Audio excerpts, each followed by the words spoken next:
1972년에 모니터 조금만 올려주세요. 베이스는 조금 줄여주시고. 1972년도에 지구 온난화라는 말이 처음 나왔대요. 굉장히 오래됐죠? 우리가 지구 온난화 하면 뭐 21세기 초쯤에 나왔다 이렇게 생각하는데 지금부터 51년 전에 나왔던 말입니다. 그런데 지난주에 유엔 사무총장이 이제 지구 온난화 시대는 끝났다. 그렇게 이야기하면서 이제는 지구 열대화 시대이다. 이렇게 이야기를 해요. 지구 열대화 시대다 합니다. 우리 영상 하나 볼까요? 전 세계에 재앙 같은 기상 이변이 속출하고 있다고요? 우리나라가 12년 만에 최대 풍수의 피해를 입었는데요. 어제 미국 펜실베니아에서도 폭우로 최소 4명이 숨졌습니다. 지역 소방서장이 44년 경력 통틀어 이런 비는 처음 본다고 말할 정도였다는데요. 불과 며칠 전 버몬트에서도 2달간 내려야 할 비가 이틀 만에 다 쏟아져서 물바다가 됐습니다. This is possibly our new normal. This is the kind of weather that even what should normally be a beautiful beach-going Sunday in July can turn into a devastating catastrophe because of Mother Nature. 일본도 물난리가 났는데요. 북부 아키타현에서는 15일부터 이틀 새 415mm가 넘는 비가 내려 일본 기상청 관측 이래 최다 강우량을 기록했습니다. 중국 남서부에서도 지난주 홍수로 충칭에서만 최소 15명이 사망했습니다. 미국 CNN은 동아시아 전체가 기후 위기에 직면했다고 분석했습니다. 이 와중에 지구 반대편 유럽은 폭염에 신음하고 있습니다. 이탈리아는 폭염으로 기절하는 시민과 관광객이 속출하고 있고 유럽 우주국은 올해 8월에는 유럽 역대 최고 기온인 48.8도를 갈아치울 것이라며 경고했습니다. 지구, 인간이 계속 살 수 있을까요? 자, 이 앵커의 마지막 말, 지구, 인간이 더 살 수 있을까요? 이것이 얼마나 심각하느냐. 제가 어제 저녁에 뉴스를 보니까 남극에 비가 내렸대요. 여러분 가장 추운 곳이 북극이 아니에요? 남극입니다. 비가 내렸대요. 그럼 비가 내리면 어떤 문제가 생기냐? 빙하가 녹습니다. 빙하가 녹으면 해수 염도가 떨어지죠. 그러면 이 지구의 물은 바다는 계속 순환을 합니다. 적도에서 뜨거워진 물이 남극의 물 이렇게 돌면서 태평양, 인도양, 대서양이 계속 해류로 그렇게 물이 순환이 돼야 되는데 이 염도가 낮아지게 되면 바닷물이 상승이 되고 이 찬물이 이 심층수락에서 바다 아래쪽으로 흐른대요. 그래서 이 바닷물이 흐르는데 이 흐름이 점점점 느려진답니다. 우리가 지구 온난화 시대에서 열대화 시대가 되는데 51년이 걸렸어요. 그러면 그 다음 시대를 맞으려면 여러분 속도가 더 느려질까요? 빨라질까요? 우리 인구 변화를 보면 예수님이 오신 이후로 1800년까지 인구 증가율보다 지난 200년 사이에 인구 증가율이 훨씬 높다는 거예요. 시작해서 인구는 계속 팽창되고 있어요. 팽창되고 있으니까 어떻습니까? 더 많은 에너지를 사용하겠죠. 그러면 우리가 이 환경에 대한, 기후에 대한 이걸 아무리 노력해도 막기가 어렵다는 것입니다. 성경은 우리에게 이야기를 해요. 주님의 때에 세 가지 아주 중요한 증상이 나타나는데 그게 무엇이냐면 바로 기근과 질병과 전쟁입니다. 여러분 이 기근이 찾아오면 지금처럼 막 비가 엄청나게 오고 이로 인하여서 우리도 엄청난 피해를 입었죠. 또 엄청난 더위로 인하여서 유럽에서는 11,000명이 죽었대. 여러분 그러면 그것보다 더 무서운 것이 무엇이냐면 식량 확보가 안 됩니다. 그러면 그 다음에는 어떻게 해요? 뺏어야지. 내가 먹고 살기 힘들으면 남의 거 뺏어야 되지 않겠습니까? 그 전쟁이 일어나는 거예요. 여러분 이 속도가 51년 걸렸는데 제가 볼 때는 앞으로 반으로 줄어들 거라 생각해요. 25년. 여러분 25년 안에 반드시 전 세계적인 인류가 극복할 수 없는 이 세 가지 문제가 한꺼번에 올 거라고 저는 생각합니다. 그런데 그뿐만이 아닙니다. 제가 지난주에 충격적인 뉴스를 보았어요. 그게 무엇이냐면 바로 이겁니다. 미국 정부가 수십 년 동안 미확인 비행 물체, 즉 UFO의 존재를 숨기고 있다. 또 인간이 아닌 존재도 확인했다는 주장이 나왔습니다. 전직 미군 장교들이 미국 의회 청문회에서 내부 고발자를 자처하며 한 이야기입니다. 워싱턴 김용태 특파원의 보도입니다. 빠르게 직진하는 물체가 레이더에 잡혔습니다. 둥근 모양의 다른 비행체는 왔다 갔다를 반복합니다. 미확인 비행물체 UFO의 진실에 접근하겠다며 미국 의회가 청문회를 열었습니다. We're not bringing little green men or flying saucers into the hearing. Sorry to disappoint about half y'all. We're just going to get to the facts. 미국에선 UFO 대신 미확인 비행 현상 UAP를 공식 용어로 쓰는데 청문회에 나온 전직 해군 조종사는 UAP는 더 이상 비밀이 아니라고 말합니다. UAP are in our airspace, but they are grossly underreported. These sightings are not rare or isolated, they are routine. 다른 공군 정보장교는 인간이 아닌 존재를 유해를 통해 확인했다면서 미국 정부가 1930년대부터 존재를 알았을 가능성이 높다고 말했습니다. Were they, I guess, human or non-human biologics? Non-human, and that was the assessment of people with direct knowledge on the program. 내부 기밀에 접근하려 하자 보복당했다고 주장했습니다. And in effect becoming a whistleblower. As you know, I've suffered retaliation for my decision. 청문회장에는 많은 방청객이 몰려 외계인 존재 여부에 큰 관심을 보였습니다. 미국 정부는 공식적으로 외계인의 존재를 부정하고 있는데 중국 정찰 풍선 같은 새 정찰 기술이 활용되고 있는 건 아닌지 주시하고 있습니다. 워싱턴에서 SBS 김용태입니다. 왜 이 뉴스가 중요할까요? 우리에게 있어서 뭐 UFO가 있느니 없느니 이게 왜 중요하냐면 결정적인 성경의 가치를 훼손시키는 일이에요. 이제까지 르네상스 1500 중반에 르네상스 시대가 열리면서 엄청난 과학이 발전되죠. 그러니까 사람들에게 뭐라고 이야기하냐면 진화론이라고 하는 것을 과학적으로 설명하는 것처럼 이야기해요. 여러분 이 진화론의 이면에는 뭐가 있어요? 하나님 부정이 있습니다. 하나님이 만든 것이 아니고 인류는 온 세상은 진화를 통하여서 저절로 생겨난 것이 신이 창조하지 않았다는 것을 그래서 많은 사람들이 하나님을 믿지 못하게 해요. 이제 과학이 더 발달하니까 이제 이 진화론 자체를 사람들이 믿지를 않습니다. 그런가 보다. 그런데 문제는 무엇이냐면 지금 우리 주변에서 이런 환경, 기후, 기근, 그리고 질병 우리가 이미 경험했죠? 코로나, 전쟁 이런 두려움 때문에 사람들이 이제 누구를 찾게 되냐면 신을 찾게 돼요. 이건 실제적으로 미국에서 지난 3년 동안의 코로나 때에 엄청나게 많은 사람들이 교회를 찾았다는 거예요. 다시 신앙을 회복했다는 거예요. 문제는 무엇이냐면 그렇게 기근이 생기고 질병이 창궐하고 전쟁이 일어나니까 사람들이 신을 찾기 시작합니다. 야, 이거 진짜 멸망이 오는 것이 아니냐. 그러면 우리 신에게 찾아가서 신에게 간구하자. 여러분 이 UFO 문제는 단순히 뭐 외계인이 있느냐 없느냐 이거의 문제가 아니에요. 그 이면에 숨겨져 있는 것은 하나님은 없다라는 것을 이야기하는 거예요.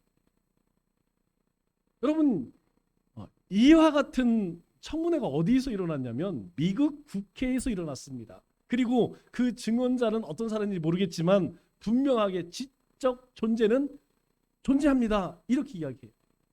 이 이야기는 사람은 하나님이 만들지 않았다는 거예요. 뭔가 이제 진화론이 더 이상 통하지 않으니까 저 외계의 어떤 생명체가 이곳에 이 지구의 생명체를 뭐 이렇게 했다.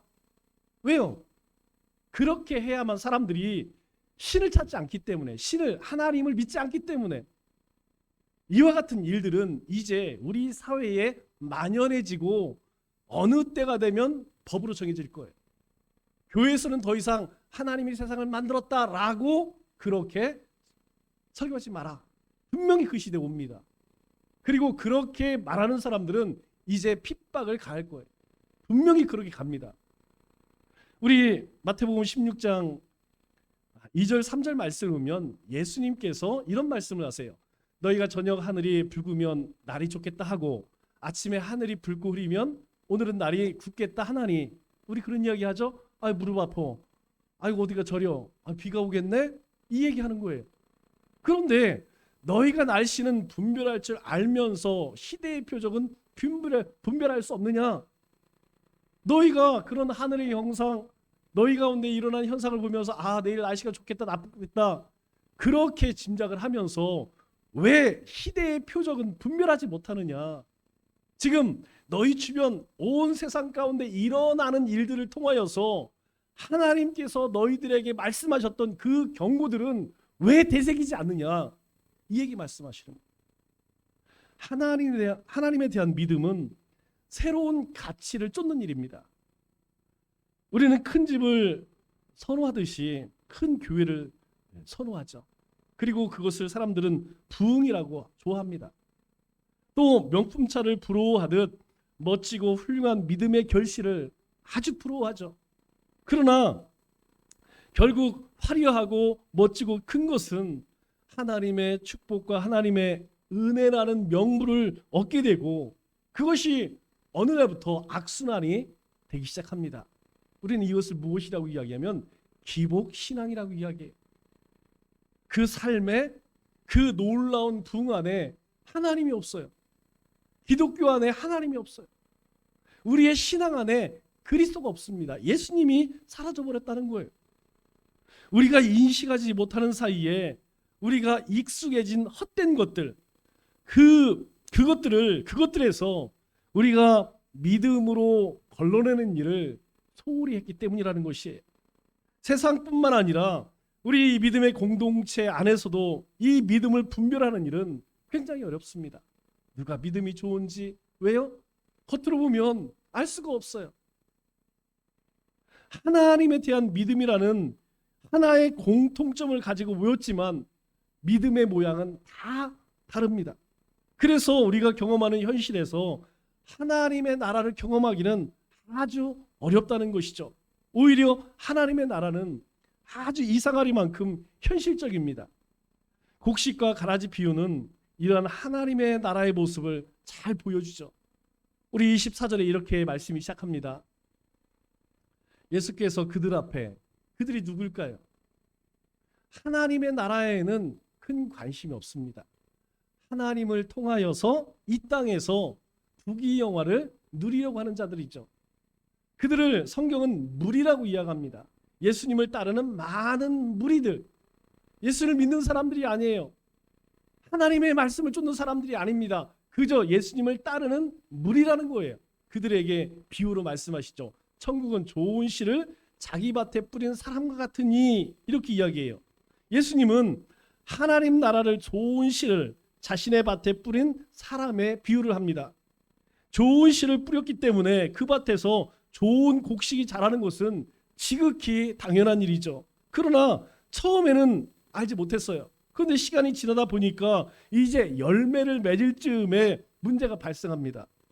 주인이 뿌리지도 않은 가라지가 그 밭에서 발견된 것이죠. 그래서 26절에 이렇게 이야기합니다. 싹이 나고 결실할 때에 이제 수확할 때가 되었는데 가라지가 보이는 거예요.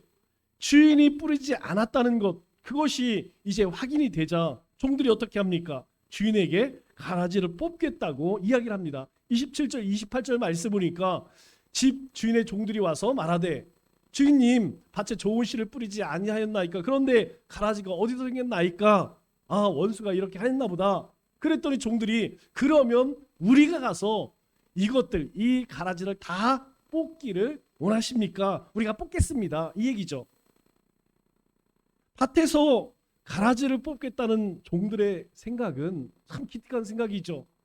어떤 면에서 참 충성된 그런 종들입니다. 왜요? 주인을 기쁘시게 하는 일이죠. 그러나 주인은 이를 허락하지 않습니다. 29절 30절 말씀을 보니까 가만두어라, 가라지를 뽑다가 곡식까지 뽑을까 염려하노라.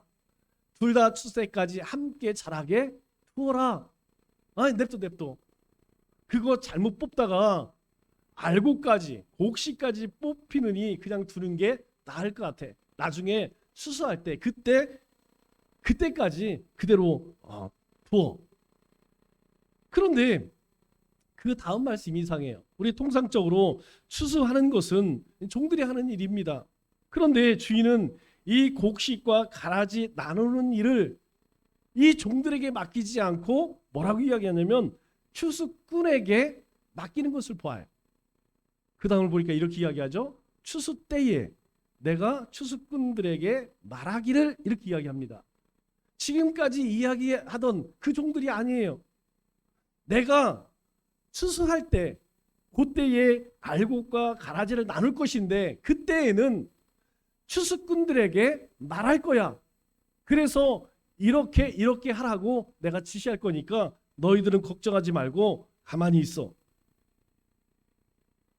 하지만 이 추수가 이루어질지는 사실 알 수가 없죠. 그렇다면 이 추수 때까지 가라지와 곡식은 한 밭에 같이 있어야 합니다. 좋은 씨를 뿌린 밭에서 가라지를 보는 일은 아주 괴로운 일이죠. 우리가 아픈 손가락이 있다고 이야기하죠. 여러분, 우리에게 자식이 둘 이상 있으면 부모들은 항상 그런 생각해요. 아픈 손가락이 있습니다. 뭘 의미해요? 우리가 5자녀가 있으면 그 중에 참 안 된 자녀가 있어. 좀 못난 자녀가 있어. 여러분, 이 내 자녀 생각나지 않습니다. 뭐가 생각나냐면 항상 이 잘되지 않은 이 자녀가 마음에 항상 걸려. 같이 기도를 해도 이 내 자녀보다 이 잘 안 된 자녀, 좀 힘든 자녀, 이 자녀 생각밖에 나지 않는다는 것이죠. 하지만 우리가 추수 전에 가라지를 뽑는 일은 금지되었기 때문에 어쩔 수가 없어요. 그대로 둘 수밖에 없다는 것이죠. 그런데 이와 유사한 그물 비유가 오늘 이 비유 다음에 등장을 합니다. 우리 47절, 48절 말씀을 보니까 이 비유 다음에 천국은 마치 바다에 치고 각종 그물을 모으는 그물과 같으니 그물이 가득함에 물가로 끌어내고 앉아서 좋은 것은 그릇에 담고 못된 것은 내버리느니라. 이런 비유가 연이어서 나옵니다. 좋은 씨를 뿌린 밭에 가라지와 곡식이 함께 있는 것처럼 지금 이 그물 안에도 좋은 물고기만 있는 것이 아니라는 것이죠. 그물 안에는 온갖 물고기들이 있는데 그 안에는 좋은 물고기 또 나쁜 물고기 함께 있다는 것이죠. 그래서 그것을 구별할 수 있는 것은 그물을 해변으로 끌어올린 후에야 알 수 있다는 것입니다. 해변으로 그물을 끌어올릴 때가 바로 세상의 마지막을 의미하는 것을 오늘 이 비유에 덧붙여진 말씀에서 우리는 확인할 수 있죠. 우리 49절 50절 말씀을 보니까 주님께서 이렇게 이야기합니다. 이 곡식과 가라지 비유 그리고 그물 비유 이후에 세상 끝에도 이러하리라.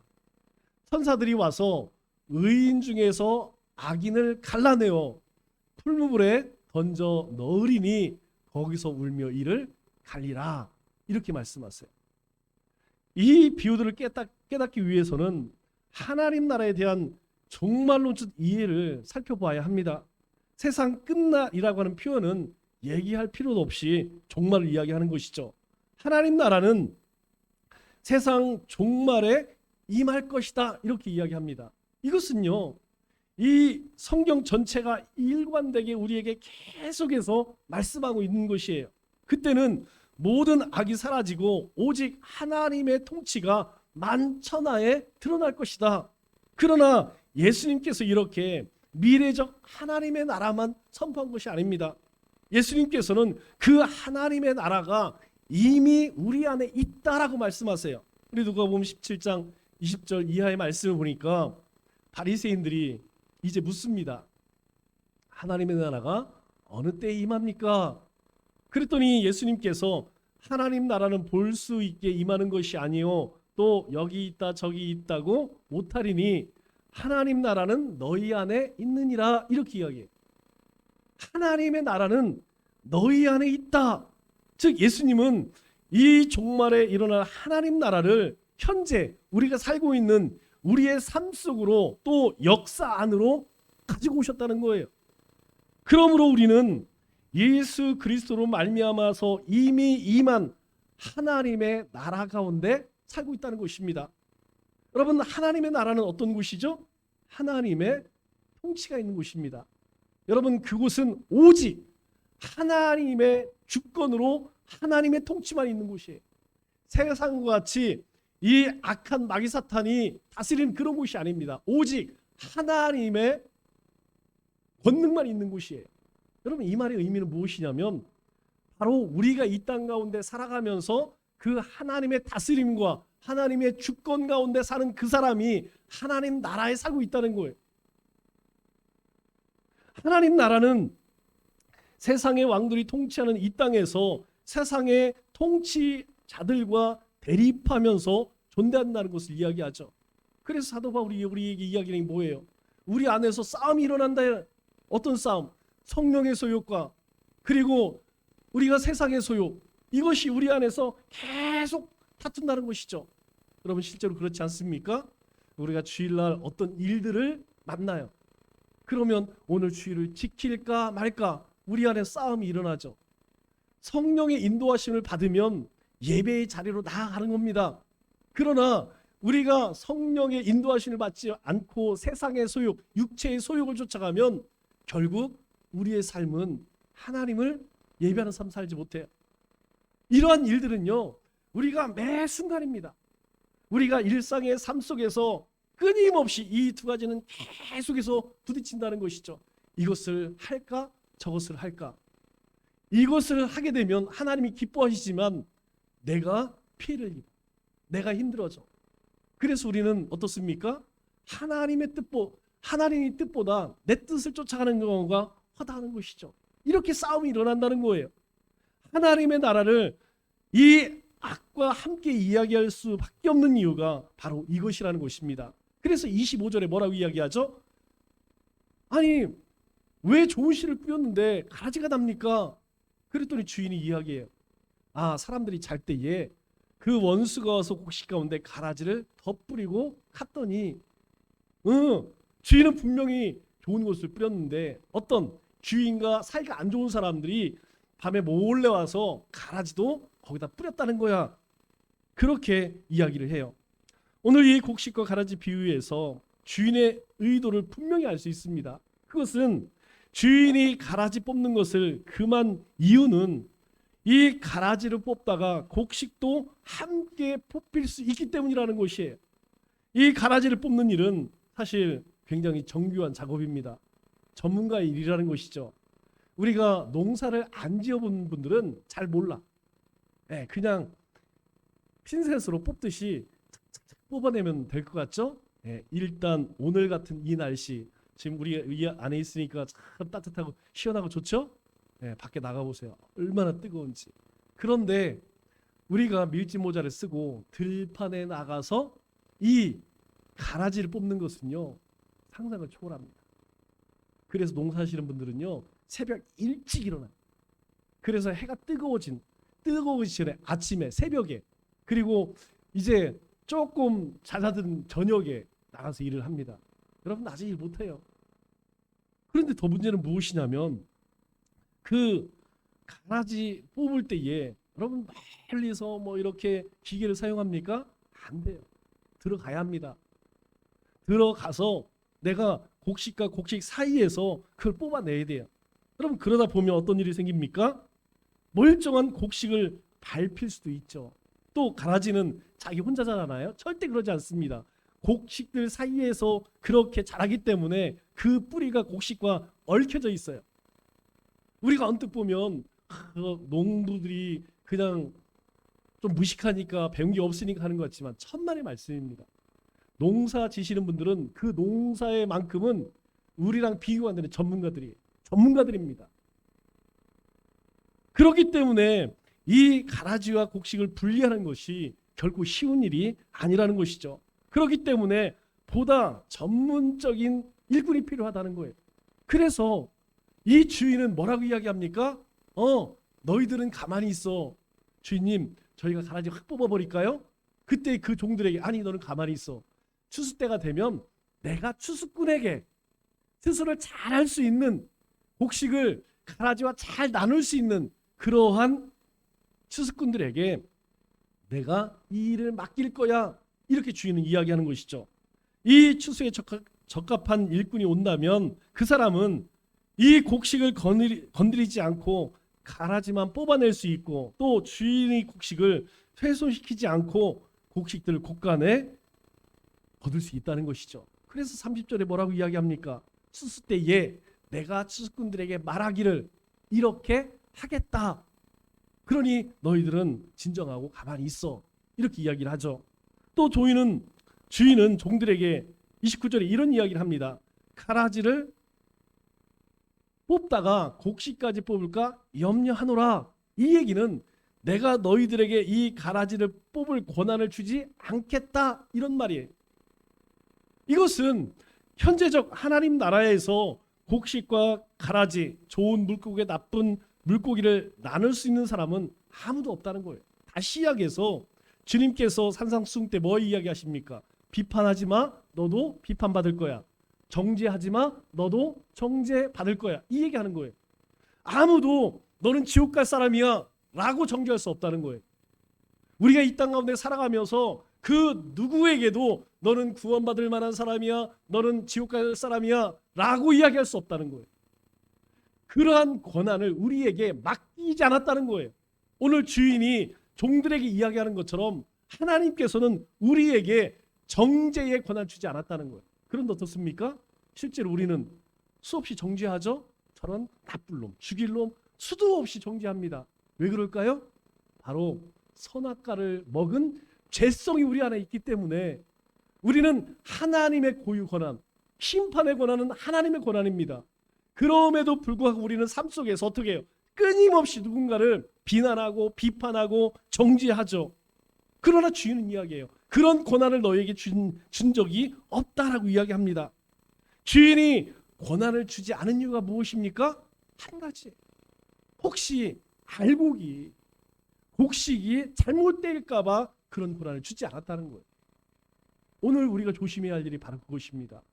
여러분, 우리 안에 또 이 교회 밖에 누가 하나님의 택함을 받았는지 받지 않았는지 몰라요. 우리는 우리의 기준으로 그렇게 나눕니다. 저주 받을 인간들, 저 지옥 갈 사람들, 하나님의 진노를 피할 수 없는 저 망할 인생들. 그러나 하나님은 우리에게 그런 권한 주지 않았다는 거예요. 왜요? 그 안에도 하나님이 택한 백성이 있을 수 있다는 거예요. 알곡이 있을 수 있다는 것이에요. 그렇기 때문에 하나님께서 기다리시는 겁니다.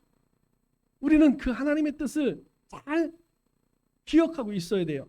그런데 이 이야기는 여러분 실제가 아닙니다. 이 이야기는 비유예요. 비유로 말씀하시는 이유가 무엇입니까? 하나님의 나라는 마치 하나님의 나라를 이야기하기 위해서 곡식과 가라지의 비유를 예수님께서 쉽게 풀어서 이야기하는 거예요. 이 이야기의 의미는 무엇이냐면 이 진짜 가라지와 곡식, 또 나쁜 물고기와 좋은 물고기, 실제 이야기하는 거야. 실제 이야기하는 것이 아닙니다. 이 말의 의미는 무엇이냐면 진짜 가라지라면 그 가라지는 결코 곡식이 될 수 있을까요? 없습니다. 가라지가 어떻게 곡식이 돼요? 아니, 나쁜 물고기가 어떻게 좋은 물고기 됩니까? 여러분, 우리가 흔히 베스 이야기하죠. 베스가 우리가 잘 알다시피 베드로 고기예요.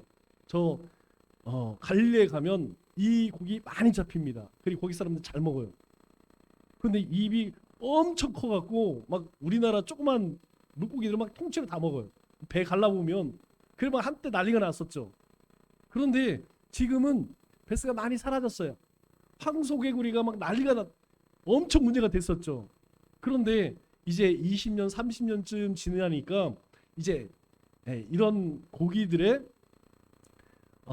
위에 있는 그런 포식자들이 등장해요. 대표적인 게 가물치죠. 아주 좋아한답니다. 가물치가 베스를 엄청 좋아한대요. 그냥 자연적으로 이렇게 돼요. 근데 우리는 이거 잘 안 먹습니다. 붕어는 먹어도 제가 베스 먹는다는 얘기 잘 못 들었어요. 붕어찜은 내가 들어봤어도 베스찜 못 들어봤어요. 우리에게는 좋지 않은 물고기예요. 그런데 이것이 물고기의 이야기 아니고 곡식과 가라지의 문제가 아니라 이것이 만일 의인과 악인에 대한 이야기라면 사정이 완전히 달라진다는 거예요. 이게 곡식의 문제가 아니라 물고기의 문제가 아니라 사람의 문제라면 완전히 달라질 수 있다는 것이죠. 어떻게 달라지냐면 나쁜 사람이라도 언제든지 좋은 사람이 될 수 있어요. 좋은 사람이라도 언제든지 나쁜 사람이 될 수 있다는 것입니다. 여러분, 예수 믿는다고 해서 다 좋은 사람이라고 할 수 있느냐? 예수님은 절대 그렇게 이야기하잖아요.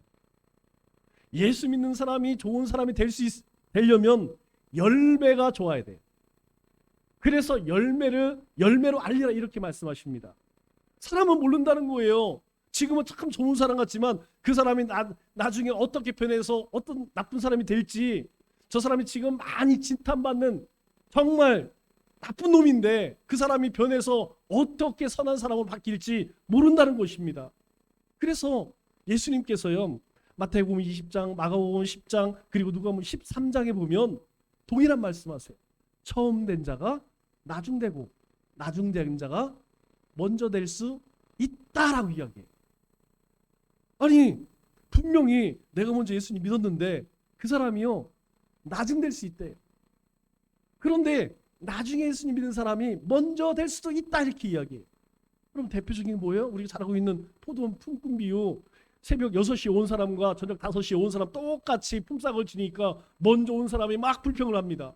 주인이 뭐라고 이야기해요? 내가 너희들에게 동일하게 약속한 거 나는 약속 지켰는데 왜 너희는 나를 비난해? 내가 너희들에게 약속 지키지 않았어? 그러면서 하는 이야기예요. 처음 된 자가 나중 된다는 거예요. 나중 된 자가 처음 될 수 있다 그렇게 이야기합니다. 그렇기 때문에 주인은 마지막 때까지 기다린다는 거예요. 그리고 종들이 섣부르게 좋은 사람 나쁜 사람 판가름할 그런 정죄하는 것조차도 하지 못하게 합니다.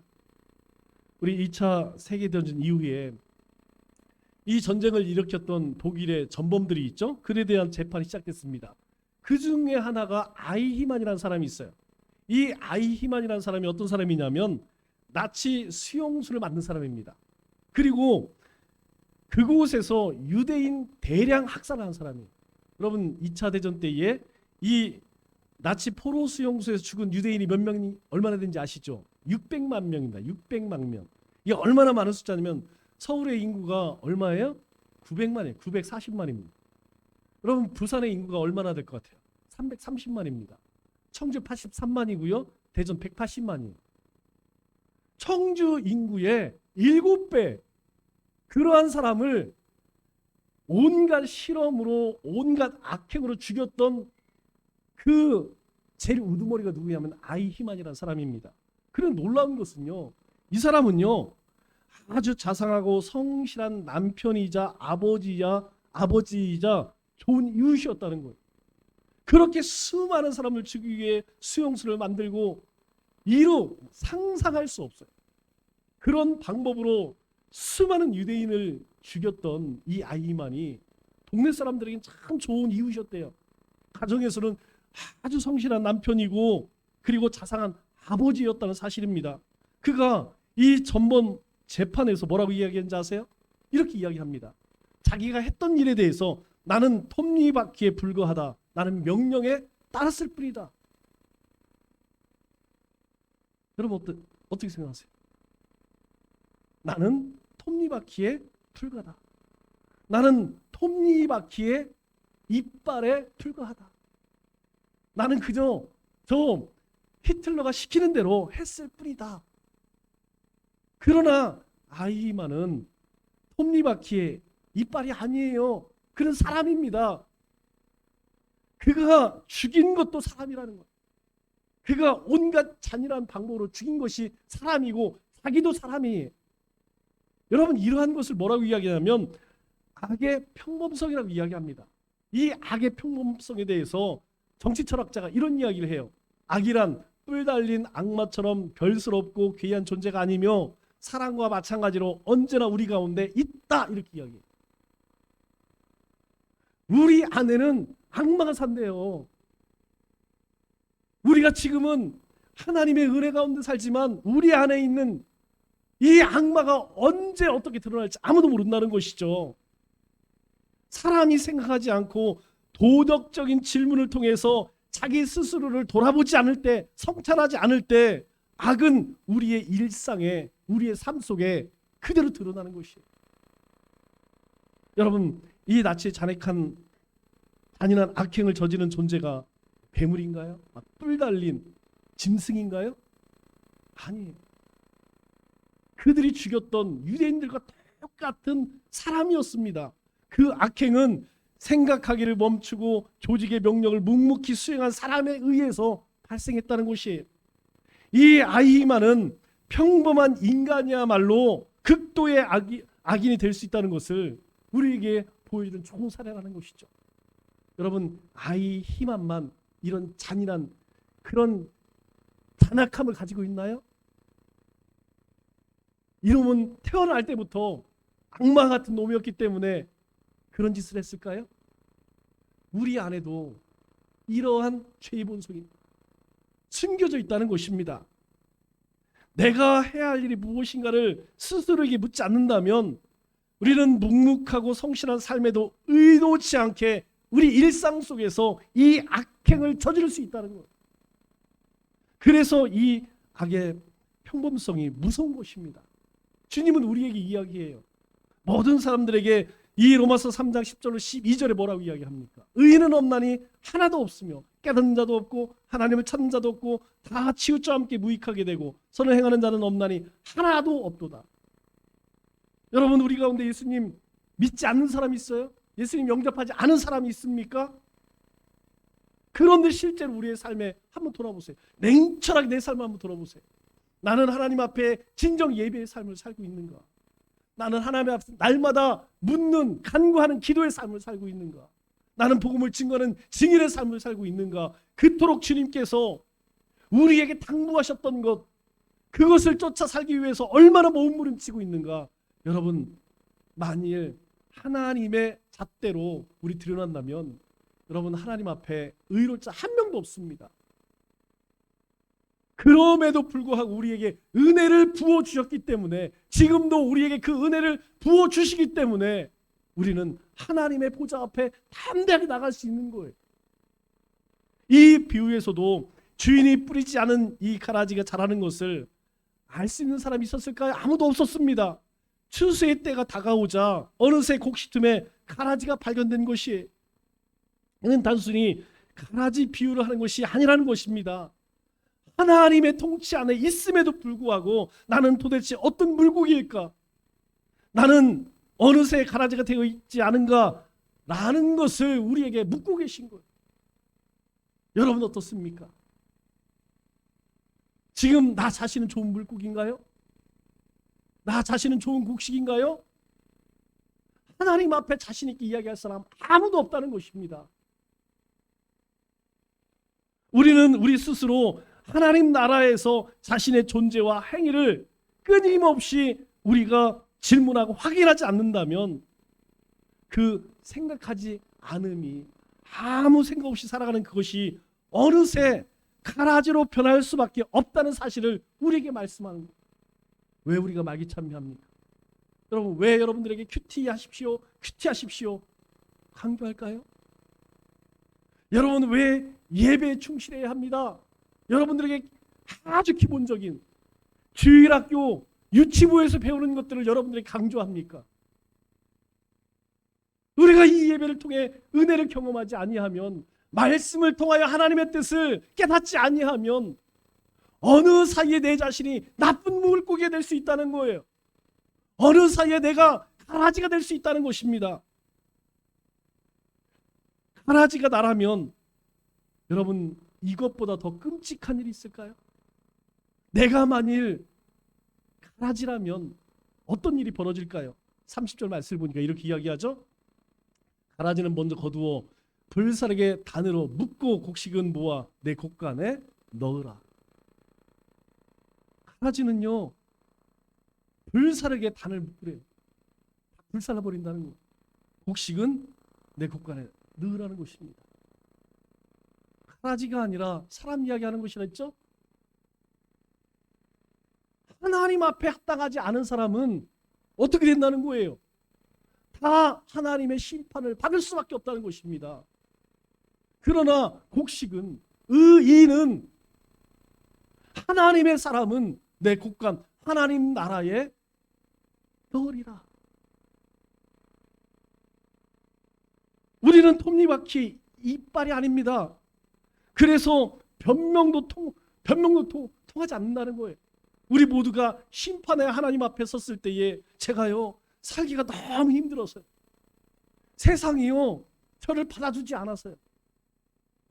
그 하나님 앞에 어떠한 변명도 통하지 않는다는 거예요. 오직 바꿀 수 있는, 변화될 수 있는 시간은 우리가 이 세상 가운데 살아있는 동안에만 가능하다는 거예요.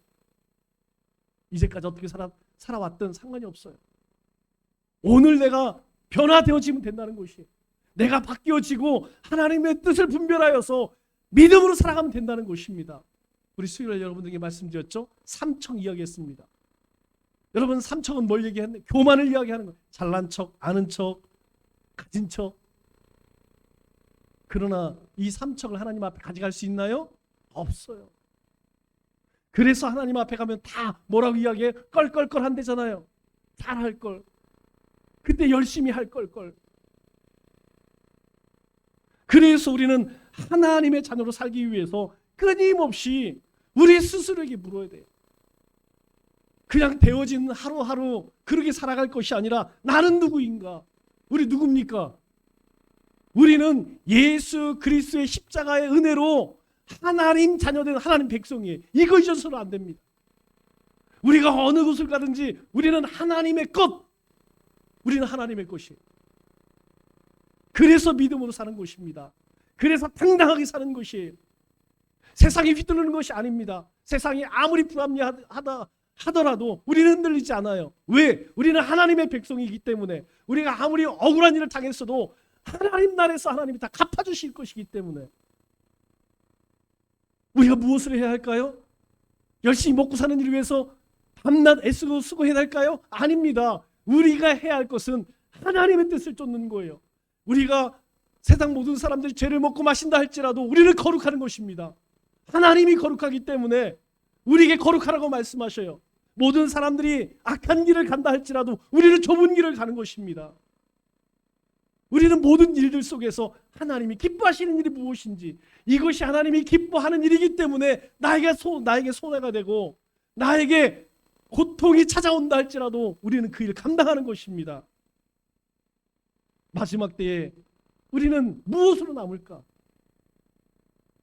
여러분 마지막 때에 무엇으로 남아야 합니까? 하나님의 사람으로 남아야 돼요.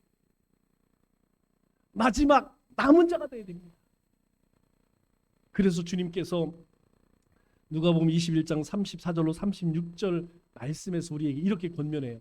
우리 다 같이 한 목소리를 같이 읽겠습니다. 시작. 너희는 스스로 조심하라. 그렇지 않으면 방탕함과 술 취함과 생활의 염려로 마음이 둔하여지고 뜻밖의 그날이 덕과 같이 너희에게 임하리니 이날은 온 지구상에 거는 모든 사람에게 임하리라. 이러므로 너희는 장차 올 이 모든 일을 능히 피하고 인자 앞에 서도록 항상 기도하며 깨어 있으라. 우리는 날마다 우리 자신의 삶에 대해서 스스로 생각하고 돌아봐야 돼. 나는 그 하나님의 복음 앞에 합당한 삶을 살고 있는가? 나는 하나님이 부르신 그 부르심 가운데 합당한 삶을 살고 있는가? 그럴 때 우리는 비로소 좋은 열매를 맺어 알곡이 되는 삶을 살 수 있다는 것입니다. 말씀을 맺겠습니다. 하나님은 우리에게 예수 그리스도를 보내주셔서 그 십자가의 공로로 의롭게 인쳐주셨습니다. 그러므로 우리의 삶에는 의의 열매인 순종과 선행이 마땅히 드러나야 한다는 것이죠. 주님께서 마지막 추수일 때까지 참고 인내하시며 기다리시는 이유는 무엇일까요? 왜 하나님은 나를 보시면서 이 믿음도 없는 이 연약한 우리를 보시면서 참고 기다리실까요? 그것은 우리가 하나님 앞에 합당한 자로 세움받기를 원하시기 때문에 기다리시는 거예요. 이 한 주도 하나님께서 베푸신 구원의 은혜를 기억하여서 그 부르심에 합당한 삶을 살고 귀한 믿음의 열매, 또 성령의 열매, 기도의 열매, 헌신의 열매, 전도의 열매, 사랑의 열매를 맺으시는 우리 믿음의 권속들 되시기를 주님의 이름으로 축원합니다.